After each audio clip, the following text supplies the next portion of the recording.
सत श्री अकाल जी, मैं हरिंदर भुल्लर एंड मैनू बड़ी खुशी है कि लहंदे पंजाब विच मेरे परम प्यारे मित्र नासिर ढिल्लों साहब, तौहीद चट्ठा एंड लवली सिंह भाजी 23 ਅਤੇ 24 फरवरी ਨੂੰ थर्ड पंजाबी सुलेख मेला करवाउण जा रहे हैं, जिस विच ਵੱਖ-ਵੱਖ देशों के बुद्धिजीवी पहुँचणगे। उत्थे रावी ते चनाब दा झूमर भंगड़ा वो भी पेश किया जाएगा।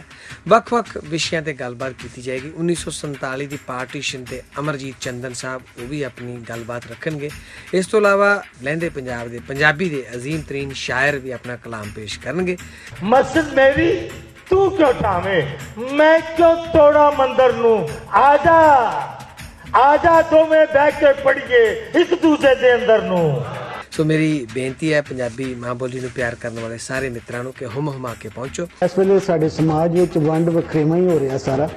उत्थे मेले की गल करना, मेला लाना, मेला तो मिलनी है, तुसीं मिला रहे हो लोकां नू, लिखारियां नू जिहड़े आप धिरां ते धड़ियां विच वंडे ने। 23-24 फरवरी नू लैलपुर विखे पंजाबी सुलेख मेला हो रहा है, जिहदे विच दोनों पंजाबां दे अदीब, फनकार, गुलूकार, लोक फनकार, झूमर, शायर, थिंकर, विद्वान सब लोग आ रहे ने।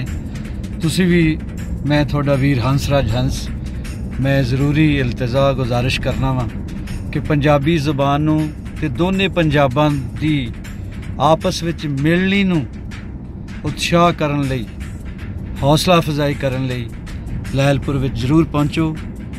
जनाबे नासिर ढिल्लों साहब और उन्होंने दोस्त ये रल के उपराला कर रहे हैं, वो मुबारक दे हकदार ने। मैं दुआ करदा सलामत रहो, अल्लाह तुहानू आसानियां दा अता